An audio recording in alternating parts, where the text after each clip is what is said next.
Yeah, welcome along to the football show. We've lost the Madrid game in here, lads.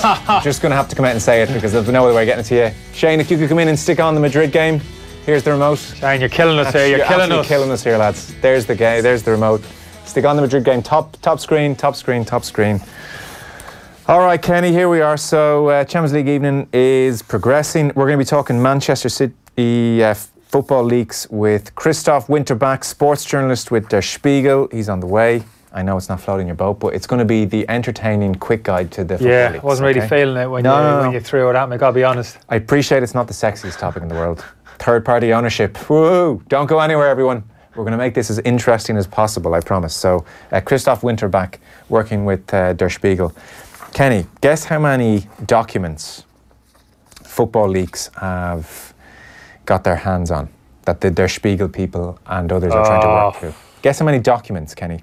Now, don't go nuts, but just actual pages are documents can technically consist of a number of pages. Pages. Let's go pages. I would say in the hundreds of thousands, but you're probably going to say millions, are you? 70 million. It's a lot of journalists. You got through that in an hour today, you said. You told me. So top to bottom, you said. Yeah, we're going to have to get the short version here. Do you know what, actually? I'm going to take a very short break and then we'll be back. Football on Off the Ball. Brought to you by the new and improved Boyle Sports Bet Builder. Now with 44 markets to choose from on every match.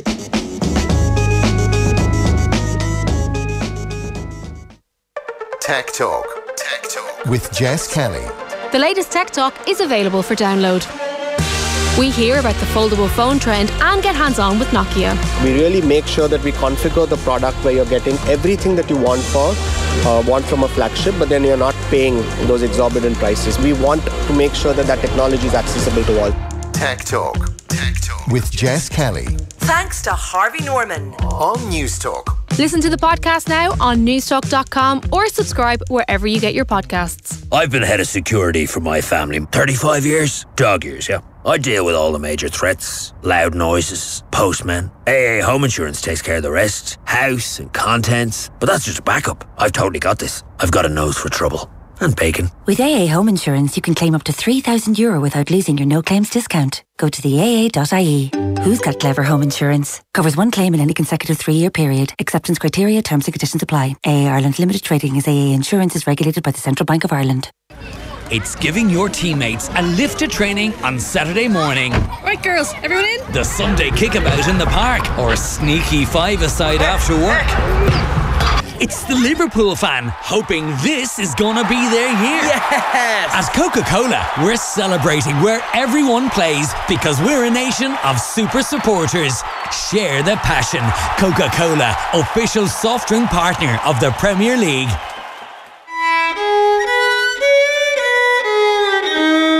In the wrong hands, the violin can sound like a nightmare. But in the right ones...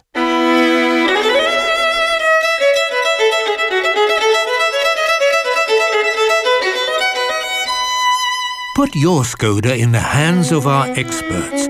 Book your service at skodaservice.ie. The price will also hit the right notes. So they said, Deirdre, we want you to be the voice of appliances delivered. I'll want a few juicy perks, says I. I'll want the fastest delivery and hassle-free installation on everything I buy. And I want the very best prices. And you can take away all my old appliances and all the annoying cardboard as well. You're on, they said. Tough negotiator, aren't I? Deirdre, they do that for everyone. Shut the fridge door. OK, then I want that fridge to be full of champagne. And I want the washing machine filled with very expensive lingerie and a massive telly. Shop the full range and see how much you can save at appliancesdelivered.ie. Off the Ball. This is News Talk. Welcome back. Sorry, technical issues behind the scenes. We're back. We're sorted now, Kenny. We're up and running. Madrid are having massive footballing issues. Forget about technical issues. Yeah. Latest is 2-0 Ajax. They've been really good. You've been really impressed with them. And Madrid are in big trouble. And I see Spurs have gone 1-0 up against Dortmund. Been so transfixed with the Madrid game, I haven't even seen the goal. Harry Kane on 49 minutes. He's literally just scored it in the last 40 seconds or so. Harry Kane, who's had a difficult couple of days. Yeah, bit tetchy. A little bit tetchy. Form just not quite possibly where he would want. I think he's had those issues before, Joe, coming back from injury. Takes him a bit of time just to get quite up to speed. But obviously a big goal there. That's tie over, which I'm glad in a way, because now I can just solely focus on the Madrid game. Yeah, so 50 minutes on the clock there. There's a few bits and bobs going around. I'll play you this as well, actually, because with the Madrid game in mind, on Virgin Media, Brian Kerr is talking about Gareth Bale and his Real Madrid season. He's not so sure this year. I think the frustration is that he's had so many injuries over the whole period he's been there. There's rarely been a season that he hasn't missed this considerable part. And even look, I watched the game with Barcelona the weekend, and though he started and played for an hour, he didn't look right in the match. He looked like he wasn't fit enough to play. And we've seen Gareth Bale at his best, an outstanding player. His contribution in the final this year, as it has been in the other finals, last 3 they've won, he's been very good. But like the fact that there's a young lad, 18-year-old junior, Vinicius, playing instead of him, has become a key player. They're down 28 goals, Tommy, this year on last year, and no one has replaced that. Ronaldo's goals haven't really... Benzema's scoring probably around 20 this year, but not enough from anyone else. Bale, I think, is on 7 in the league. They haven't replaced his goals, and Bale hasn't taken on the role. Hence, he's not in the team tonight. Yeah, that's the lads in Virgin Media Sport, the home of European football in Ireland. More than 400 UEFA Champions League, Europa League and Nations League games live this season. Virgin Media Sport, exclusive to all Virgin Media TV customers. You can also download the TV Anywhere app and stream all the action whenever and wherever they like. I mean, it's hard to argue. Bale's been on, he's done okay this evening. He's done better than that, he's done well. He's really impacted the game, he's offered a threat. I think people can be a little bit overly critical on Bale. I understand what Brian's saying there, but I think you could point the finger at, certainly this season, a number of those experienced Real players. Modric as well, who's been absolutely outstanding. Ballon d'Or. Where are you getting Modric Modric, is that what I said? Modric. Yeah. Modric, yeah. But I mean, he looked as if he kind of thrown his dummy out a little bit. He was linked with Inter, looked as if he was looking for that move to happen. Couple of his mates over there, Brozovic, wasn't it? And Perisic, look, obviously his missus putting the squeeze on. She wanted to fancy the move to Milan to meet up with the girls and stuff. But he started the season very slowly. Kroos as well, Joe. So I think it's a little bit easy to pick on Bale. Injury problems, that's clearly been an issue with him. Yeah, but he's had some huge moments, Joe, in that Red. I know he's been there a long time. That's the reason there's the frustration with him, though. He's had 25 injuries, by the way, which is not his fault, I would presume. He's just a bit unlucky and his body seems to let him down. But when you see the big moments, there's this sense of, come on, man, we've had Ronaldo. He's had the big moment. Yeah, but don't you want a bit of consistency out of him? Yeah, but that's very difficult. That's very difficult to do, though. When maybe his body is fragile. I'm sure he's a very good professional in terms of his body condition, how he looks after himself.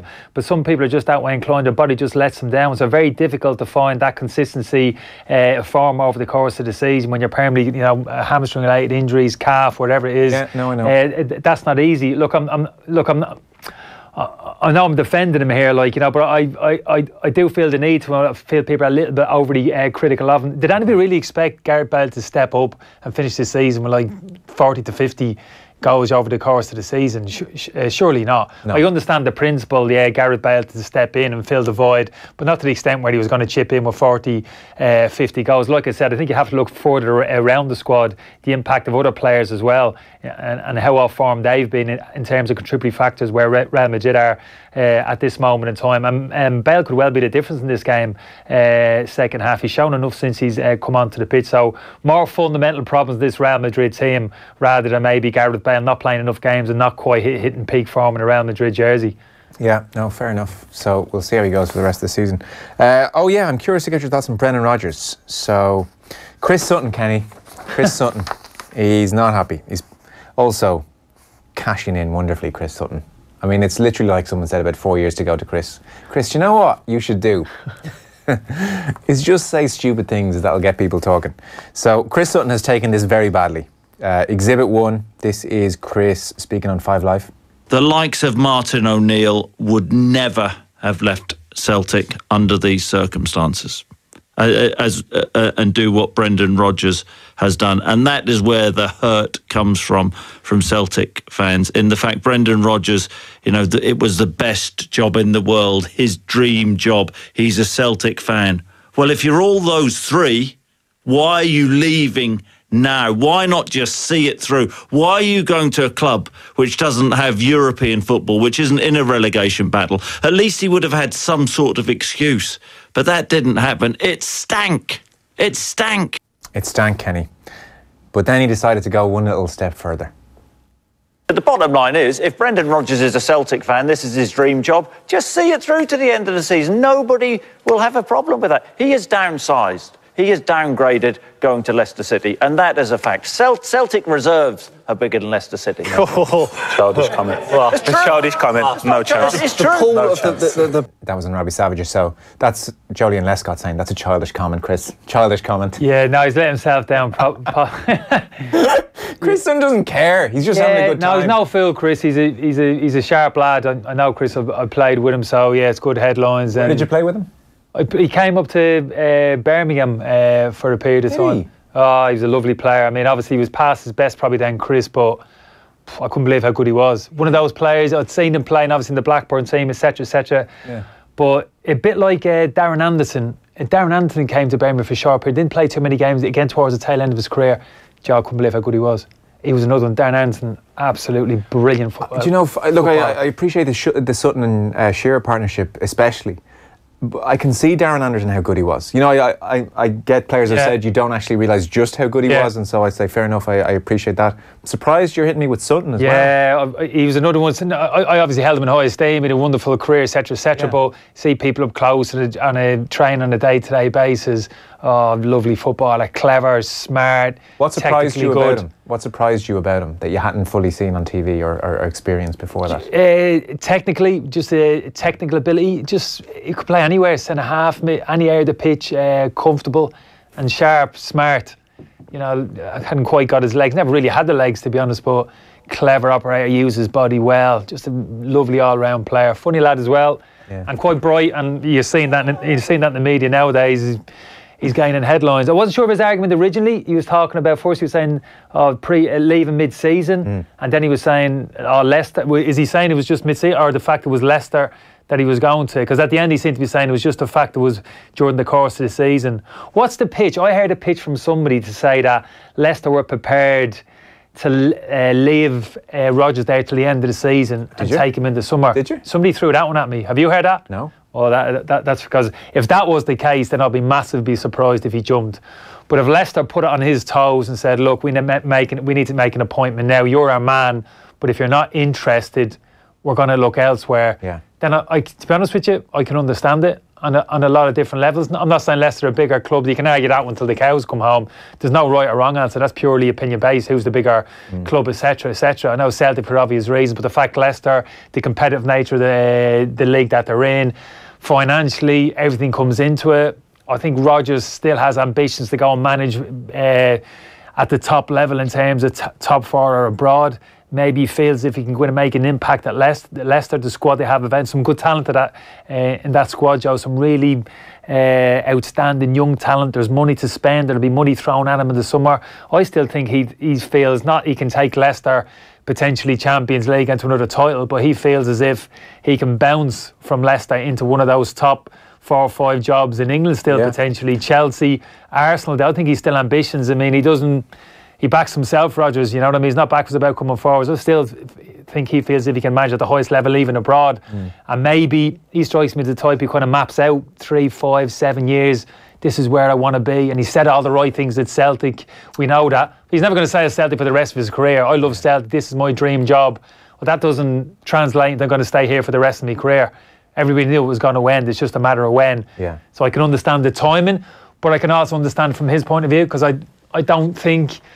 Take the top 5 out of the equation at the moment, the top 5 in England, there's no vacancies there. If you look at that pool of clubs below it, kind of Leicester, West Ham, Watford, Everton, that you might make an argue for Everton, Silva out of a job in the summer. They're not going to hire a former Liverpool manager.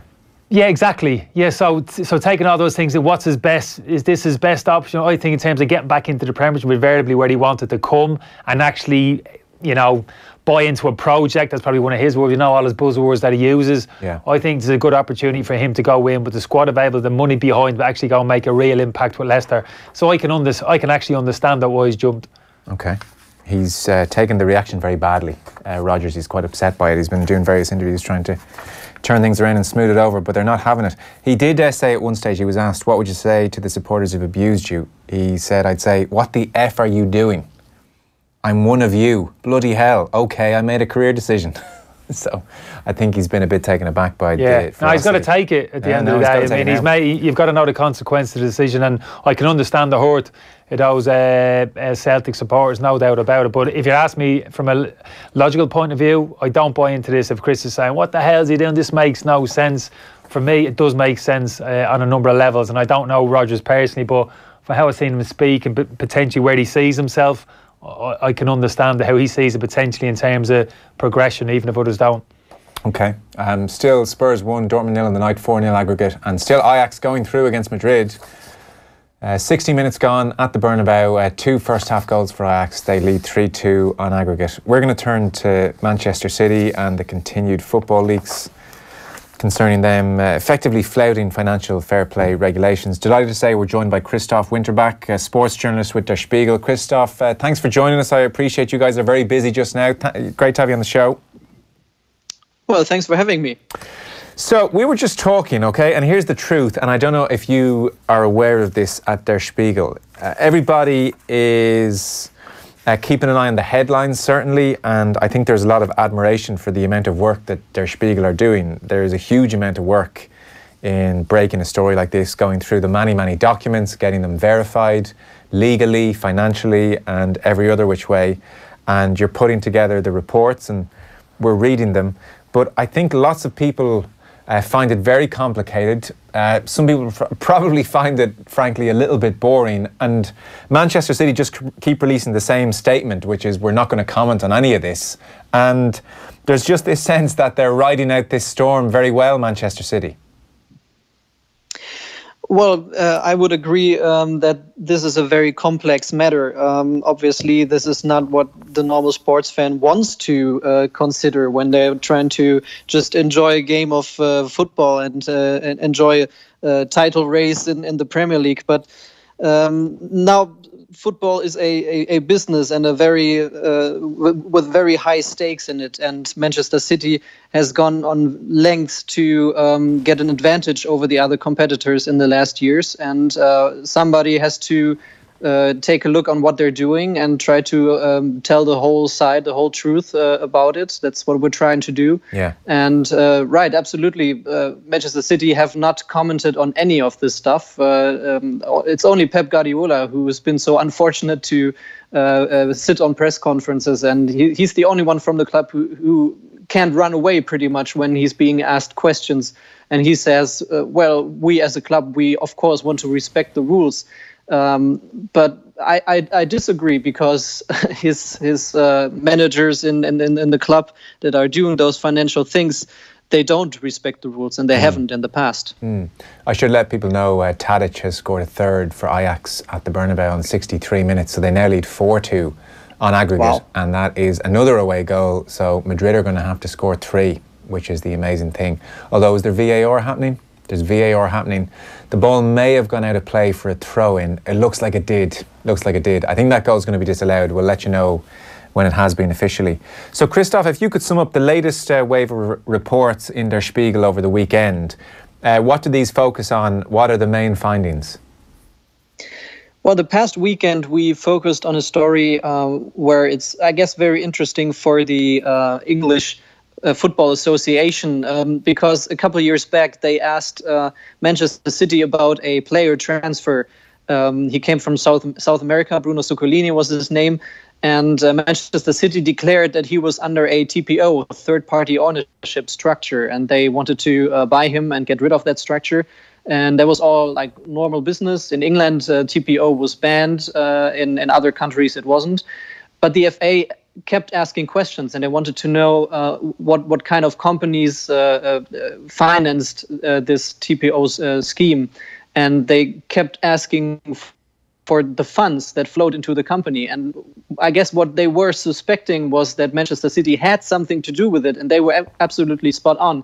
What we found in the Football League's documents is that actually the authority in Abu Dhabi, where chairman Khaldun Al Mubarak works, they founded a company on the Cayman Islands, a secret company, to put funds into a player investment tool to buy players with a TPO fund in South America. And they wanted to do it in a secret way. They wanted to cover up those payments, and the Football Association kept asking questions about it. And Manchester City did not tell them that they were actually involved in this company as well. There was a theme, it seems, reading your various reports, of Manchester City keeping their involvement in certain companies secret, effectively. That is one of their tactics when it comes to getting around financial fair play.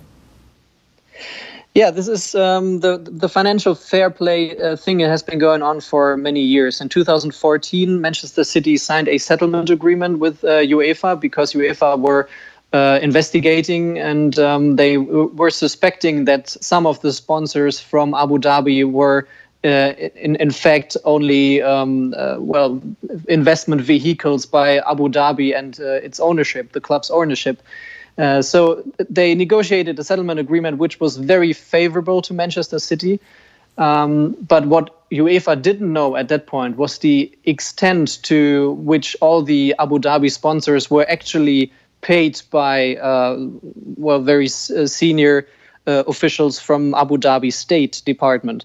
So, for example, there's this company called Akbar, and they signed a sponsorship agreement with Manchester City in 1 year, saying that they would pay £15 million a year. And we have an email saying from a club director that the company only had to pay 3 million of those 15 million, and the rest would come, I quote, from alternative sources provided by His Highness. So His Highness could be Sheikh Mansour, the owner of Man City, or even the de facto state leader of Abu Dhabi. So it becomes quite apparent that those companies from Abu Dhabi, those sponsors from Manchester City, were largely overpaying their sponsorship monies and thereby faking a higher revenue than the club actually had. It was actually more an expense from Abu Dhabi. Is it possible for you to tell us what action UEFA have tried to take on a regular basis against Manchester City? How much are they investigating what's going on with the club? How much are the Premier League trying to investigate what's going on with the club? Well, the big problem for those football associations is that they are not like criminal state attorneys. They can't go into a club and seize the material. They pretty much have to rely on the club cooperating with them, which is a ridiculous thing. Like, nobody turns over incriminating evidence towards the authority when they have to, if they have to admit that they did something wrong. So UEFA has to rely on other sources, and they have to rely on an analysis conducted by other companies that say, like, for example, you could ask Deloitte or Octagon. They could use they could take a look at the sponsorship agreements and say, well, based on the market prices, those sponsorship agreements are too high and they should be downvalued.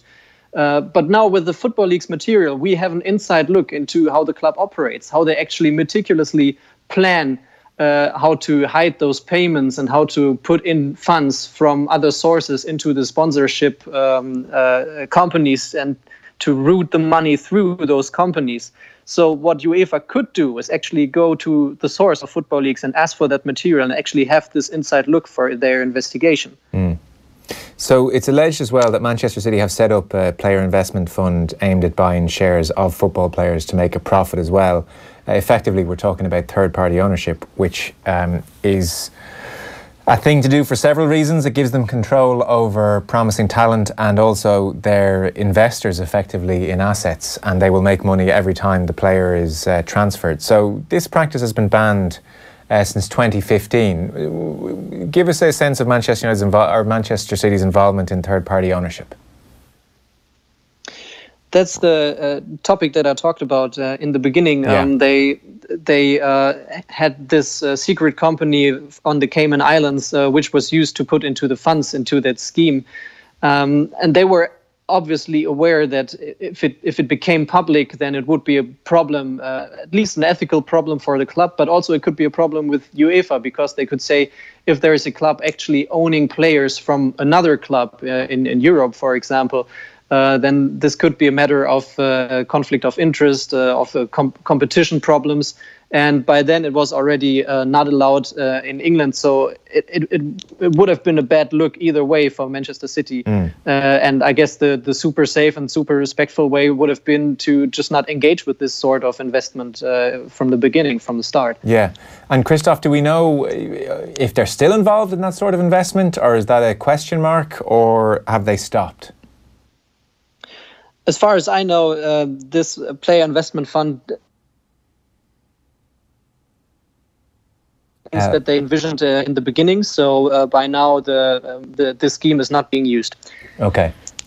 How is this all likely to play out for Manchester City, do you feel, over the next 2 to 3 years, given the just huge amount of information that Football Leaks has made public through Der Spiegel and other papers? And, you know, UEFA and FIFA clearly have material to work with here. How much trouble do we suspect Manchester City are in? Because the general perception would be they will wangle their way out of this one way or another. This is an issue where I get a lot of comments on social media, I get a lot of emails, and there's a lot of cynicism out there, like saying, well, UEFA won't do anything about it anyways. Manchester City will get away no matter what they did. They're just going to pay and they're going to be fine. But I think UEFA has to take a stance here, because we've seen UEFA being weakened over the past years by the big clubs and by the most powerful clubs, and they can't let that continue to happen, because if they disregard all the things that we published and all the stories that we can source with information, then all the other clubs would pretty much lose the rest of respect they have for UEFA, for the association. And that's the most dangerous thing for UEFA to happen, because at one point, the most powerful and richest clubs, they could just decide to start their own game, to start their own league or their own tournament, because they just don't need the UEFA anymore. The UEFA could be a watchdog for the regulations that they actually put into place. And that's actually one of their tasks and exercises to do. They need to take care of the clubs and see that those rules are being followed. And we actually have something really remarkable happening. We have the chief investigator of UEFA, who is the former Belgian Prime Minister, who actually came out at the beginning of the year in a public interview saying, if those stories about Manchester City are actually true, then this would be a big problem for the club, and they could face an exclusion from the Champions League. And it's very rare that an UEFA investigator actually takes a stance in this kind of thing that early in the process. So I have the feeling that UEFA actually wants to do something about it. Now we have to see how they will fare while doing it. Yeah, we were just mentioning there 70 million documents when you're talking about Football Leaks. How do you go through so much material? Have you even gone through half of it yet? I mean, where are Der Spiegel in terms of picking their way through all of this information? Well, we're very fortunate that we have a chief editor that who trusts us with those investigations, and who actually gives us enough time and enough people to work with, because that's the most important thing. The Football League's investigation only can work together as a team, and we have a team working at Der Spiegel on it, and we have a big team of journalists from all over Europe in our research network. And this is very valuable, because there are so many angles to stories from different countries, and we just exchange our ideas and put together our findings.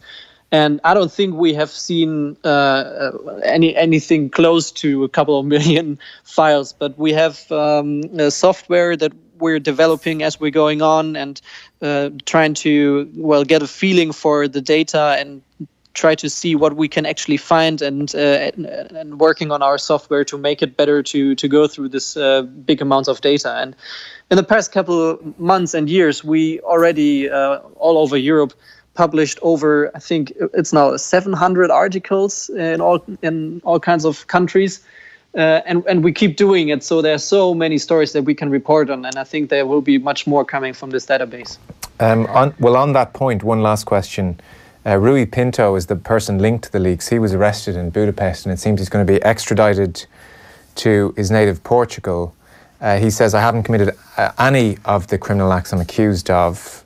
He's talked about as the man or one of the key men who orchestrates football leaks and lives a fairly precarious lifestyle, pretty much on the run at all times, it seems, and never stays in the same place for more than 2 nights. I don't want you to oust any sources or anything like that, but is there any worry that football leaks is coming to an end or is under pressure?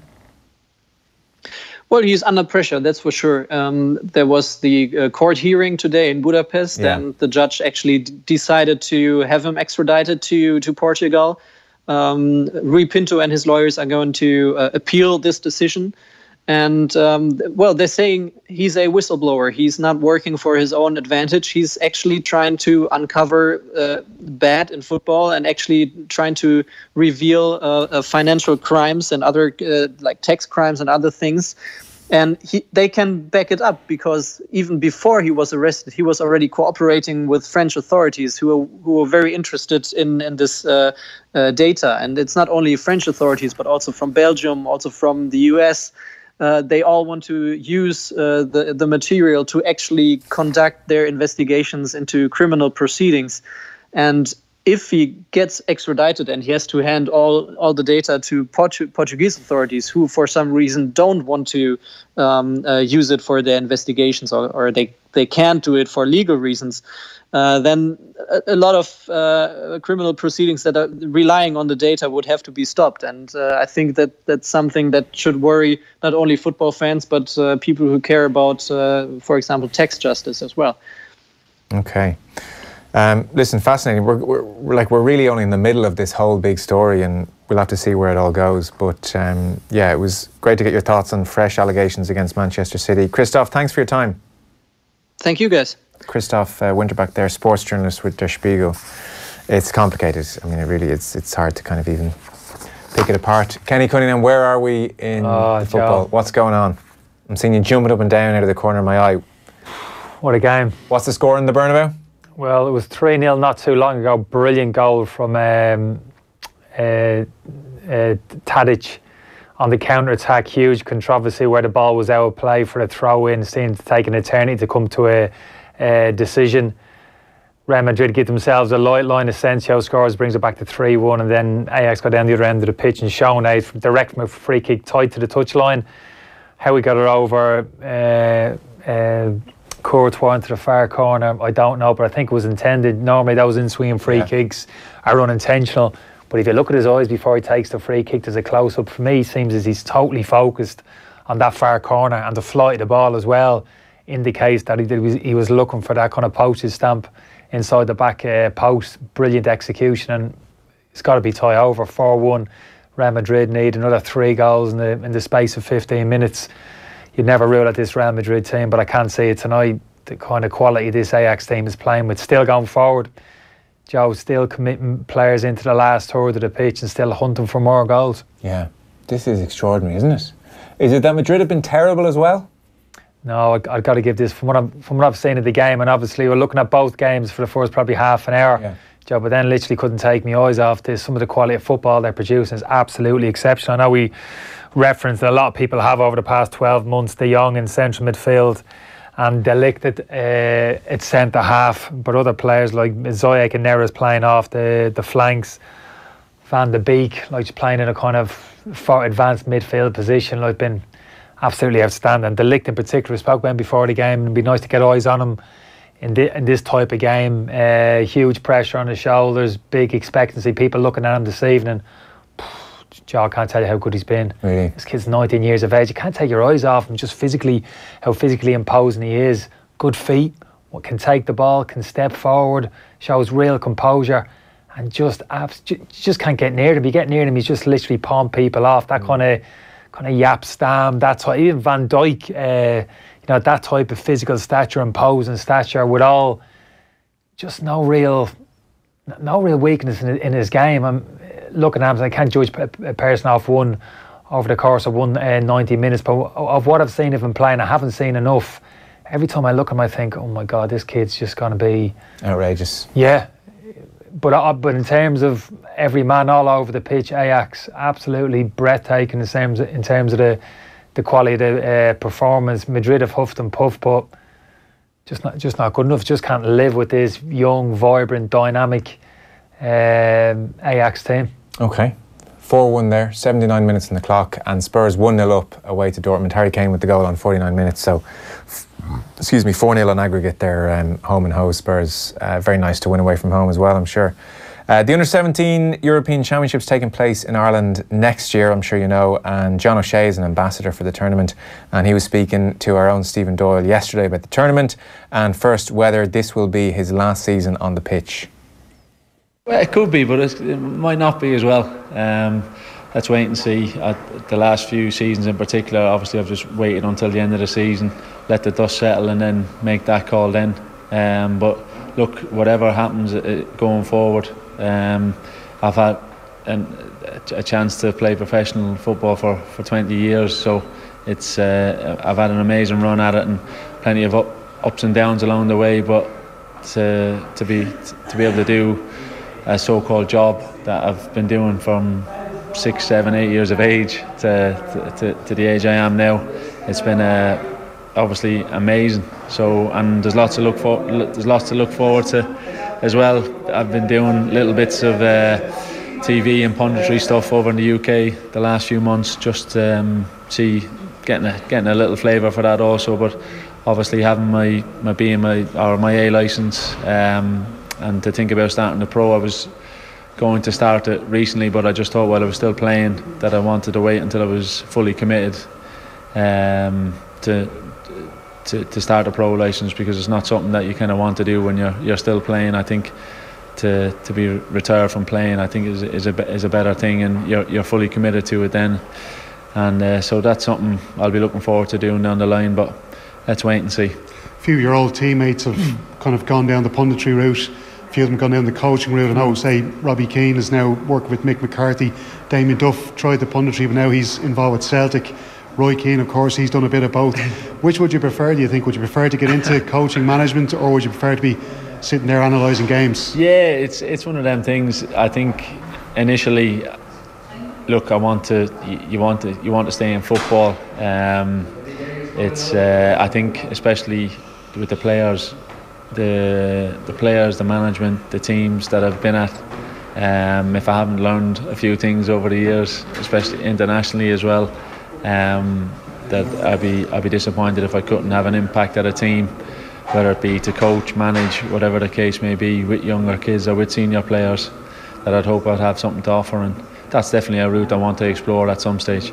I always felt, speaking to you maybe after an Ireland game when we get you in a mixed zone, that you're always great at, and it's not all players are, but great at analysing a game maybe just a few moments after coming off the pitch. So in that sense, maybe is like coaching or management maybe the better role for you? Yeah, look, as I said, who knows, you could go into the job the way it happens sometimes for managers, that the owners that change their mind very quickly about certain things. So let's wait and see. It's something that I'm excited about, and hopefully there'll be opportunities come that way. But I can maybe try to get a job on off the ball or something like that as well. You know? We'll take it, John. There's a fella called Kevin Kilban, probably outstage. No, Killer. Killer will. He's mastered it now. He's doing great. He's excellent. One of your other old teammates, Ole Gunnar Solskjaer, a lot of media attention around him over the last few weeks. You know, I think you said back in January he should get the job permanently. Do you still feel that now? Yeah, I think so. I'd be amazed if he doesn't.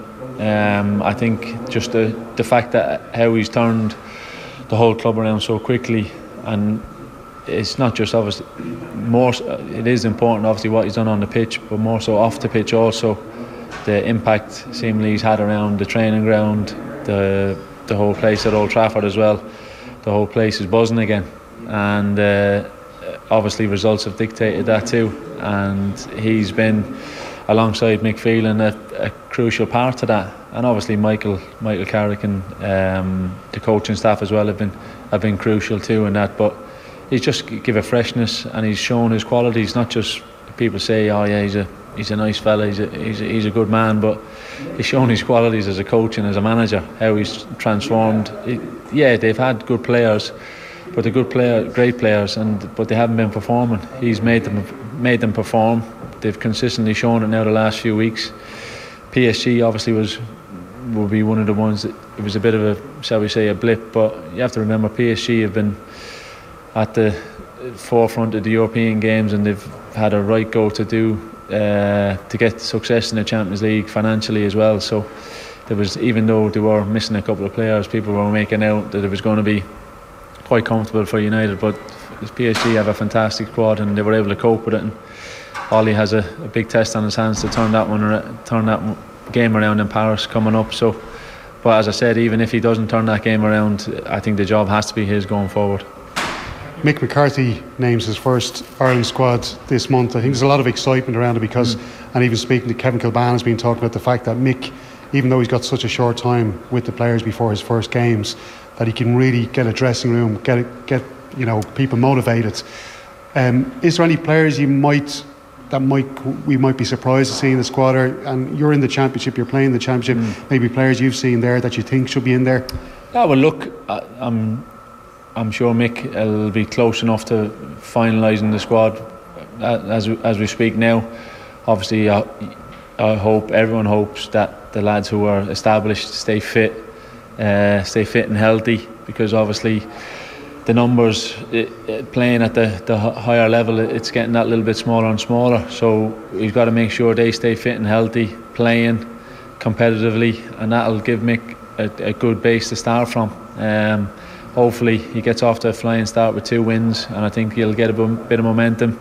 But as for the players in the Championship, maybe if Bamford decides to come over, hopefully he does, and there's no messing about, could he be one that could help along the way. But as I was speaking to some reporters earlier, hopefully the chasing stops, that the players want to come over, they decide to play, and they want to come and play for Ireland, and it's simple as that, and we don't need to go chasing. Yeah, you brought me onto that one a bit sooner than I was going to. So to ask you now, look, between Bamford and Nathan Redmond, Mick has said that he has gone looking for them. These guys who maybe don't declare 5-10 years ago, and all of a sudden then they want to play international football and play for Ireland, there is an uneasiness around supporters of the national team about that kind of thing happening. What's it like in the dressing room? Will players react well to the likes of Patrick Bamford coming in there? Well, look, I think the uneasiness goes quickly once they see the commitment from the player in training and in playing the games. I think that's the key to it. When kids are, whether it be 16 to 19, it's obviously difficult. There is lots of other factors involved, but ultimately there shouldn't be. There should be straightforward. You want to come and play for your country, that's your country. But the way the rules are, there is different elements to that. We all know that. So look, as I said, if the player wants to come over and he's named in the squad, or obviously the talks have gone on beforehand, and he shows that commitment once he comes over and wants to play and improve the country, let's get behind it. If not, as I said, let's not go chasing. And just to ask you finally on that point, Declan Rice was one of those players we thought might declare for Ireland. He changed his mind. You shared a dressing room with him, John. You played on the field with him. Were you surprised? Were you shocked? Were you disappointed when he decided eventually to switch his allegiance? No, well, look, I think because it took so long, I think everyone was kind of leaning a bit towards, he was not going to declare for Ireland. But it's unfortunate. The disappointing aspect is just how he had spoken about how he enjoyed it, and from the games as well that he took part in. That's just the disappointing aspect. We have to move on from it now. He's made his decision to choose England, and we have to focus on the players that want to play for Ireland. Did he give any indication in the dressing room, like when you were kind of chatting to him around like that? Did he say kind of stuff like, "Oh, I'm glad to be here, I'm glad to be playing for Ireland, this is what I wanted to do"? Yeah, that's what I mean. That's that. I think everyone would have felt that he'd settled in really well around the camp as well, and settled in, and the type of personality he was, it looked as if he was going to be an Irish international for years to come. But unfortunately, as I said, that's the disappointing aspect for me, how he had spoken about different things and the pride, etc. And that's gone now. It sure is. John O'Shea speaking to Stephen Doyle. Still 1-0 Spurs, and more importantly, still Ajax 4, Real Madrid 1 at the Bernabeu. A 5-3 win on aggregate. So the Bamford situation, Mick McCarthy has been texting him a little bit. We've exchanged text messages. Patrick keen to meet up in the coming weeks, just a matter of finding a date. I'll happily meet him whenever he can do that. Bamford played for Ireland at under-18 level, switched to England then and earned under-21 caps. He qualifies through his grandmother. He's 25 years of age now. Beggars can't be choosers, Kenny. Come on in, Patrick Bamford, we say. Is that a statement, Joe, or I don't know, you asked me a quite direct question there. I'm going to turn it into a question. Yeah, well, never beg, for a start. Don't take me so literally. Yeah. No, I know Mick's not doing that, and he's exploring all the avenues. And do you know, Joe, I just don't want to have the conversation. It just gets me in bad form, to be honest with you. Why? It's complex in a lot of respects, and it needs a bit of time to get through it. We just don't have it at the moment. Yeah, so probably we're back in tomorrow. Let's talk about it tomorrow. Yeah, maybe so. I'd rather be talking about the squad that Mick announces, the players potentially who are going to be playing in the next two games, potentially the tactical setup of the team, the qualities of those particular players, rather than potentially players who we're chasing down and we're trying to convince to come over and play for us. I find it all a little bit dispiriting, to be honest with you. So yeah, I'd rather focus on the players who are going to be turning up in a couple of weeks and have the jersey on their backs. Okay. Well, I'm definitely going to talk to you about Patrick Bamford tomorrow. 25 minutes set aside. We are a little bit tight in time this evening, so let's not get into it this evening then. But that was John O'Shea speaking to Stephen Doyle. This Ajax team, Joe. 4-1 up, they're the real deal. Kenny's excited. We have to take a last quick break and then we're going to recap on the Champions League, what we've seen this evening. And this Ajax team have made a big impression on everyone, and it's disastrous for Madrid. Back in 1 sec. Off the ball on News Talk. This Irish success story is brought to you by Guaranteed Irish. Did you know that all of the 34 million pots of Sudocrem sold in over 50 countries worldwide are manufactured by an Irish pharmaceutical company in Baldoyle? Trusted by mums, dads and beauty queens across the globe, while also supporting 51 Irish jobs. Guaranteed Irish helps you support companies that are altogether better choices for our communities. So, look out for it. GuaranteedIrish.ie. Altogether better. When you get a new home, or even one that's not so new anymore, it can be hard to know where to start to make it your own. Maybe with those horrific tiles in the downstairs bathroom, or that trippy carpet in the upstairs bathroom, the one the previous owners put down before you were even born. Yep, bathroom carpet. Whatever your plans, when it comes to your first home, start by talking to the Ulster Bank mortgage team to see how we could help. Talk to us today. Ulster Bank. Help for what matters. Over 18s and residential mortgages only. Ulster Bank Ireland DAC is regulated by the Central Bank of Ireland. Whether your staff love watching TV dramas in the daytime at the office, or need to get away from the office drama with a bit of daytime TV, if they watch it on a TV, then you must have a TV licence. It's the law. That's just one of the terms and conditions of life in Ireland. Other terms and conditions may include possessing extensive knowledge of every conflict in a small fictional town on the Australian coast, or doing your best to avoid the latest conflict in a small office in Sligo.